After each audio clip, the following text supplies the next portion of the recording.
Kawikaan 5, Chapter 5. Panultihon ni Solomon, Chapter 5. Handumanan sa tawo nga nahigugma sa Ginoo.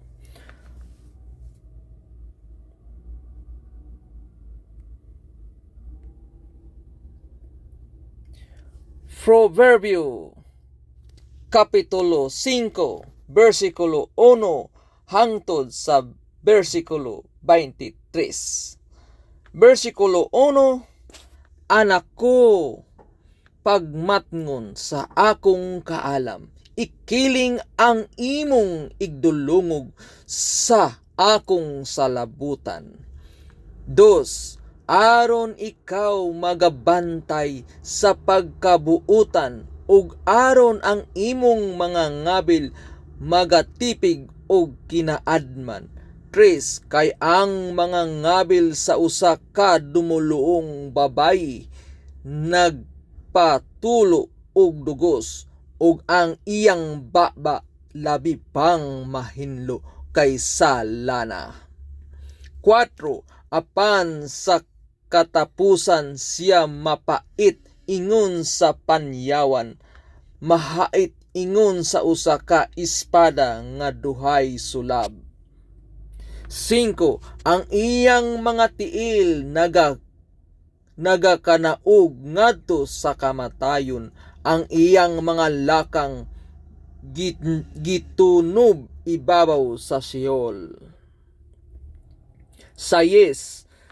Busa siya dili makakaplag sa patag nga alagianan sa kinabuhi. Ang iyang mga dalan mabalhinon, ug siya wala mahibalo niini. 7.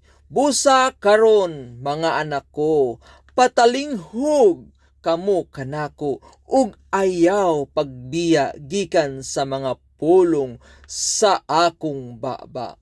8. Ipahilayo ang imong dalan ipahilayo ang imong dalan gikan kaniya, ug ayaw pagpahaduol sa pultahan sa iyang balay. 9.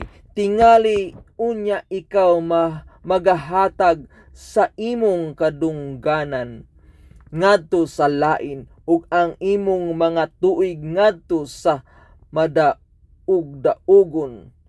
10. Tingali unya ang mga dumuluong mapuno sa imong kusog, ug ang imong mga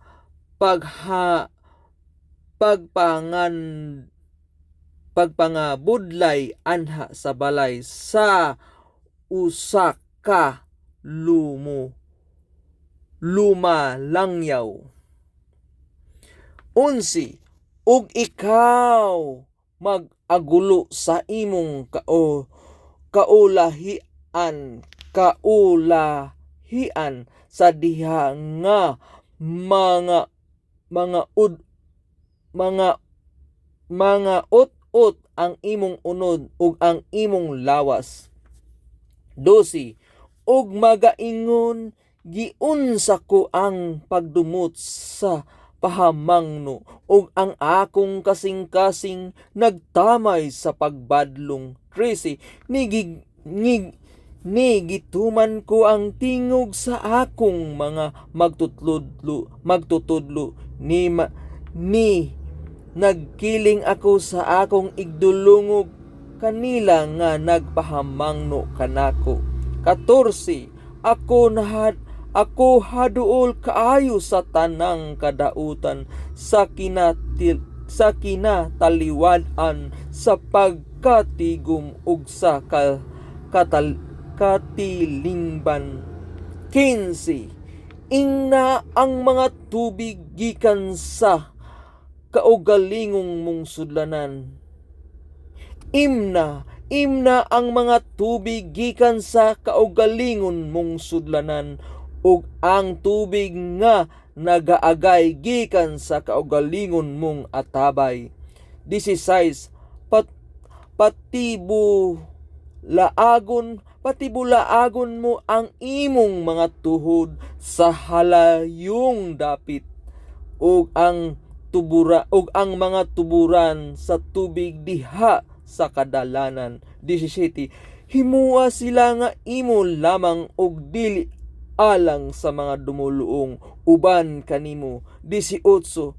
Papanalangini ang imong tuburan ug pag malipayon diha sa asawa sa imong pagkabatan-on. 19. Ingon sa usa ka mahigugmaong lagsaw nga dumalaga ug sa usa ka makapahimuot nga gasila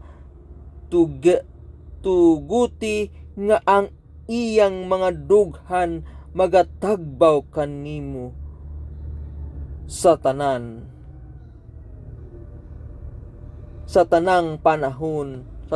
mga panahon ug magpalugos ka sa kanunay sa iyang gugma.